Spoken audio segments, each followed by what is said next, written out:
Hello everyone, so today in this video I am going to share how to change Instagram profile picture. So firstly, open your Instagram account. Now tap on profile icon. Now tap on edit profile. Now tap on change profile photo. Now here you can see three options: new profile photo, import from Facebook, and remove profile photo. So if your account connect to the Facebook, you can import your profile photo from Facebook. Now tap on new profile photo.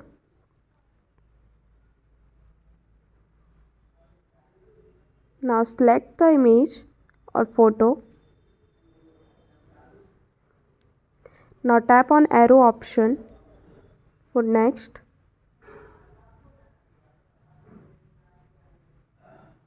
Now you can add filters to your profile, or you can also edit your profile picture, brightness, contrast, etc.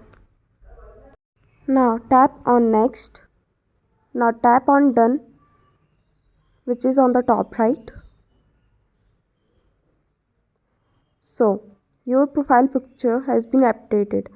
So this is how you can change your profile photo in Instagram. Thank you for watching this video.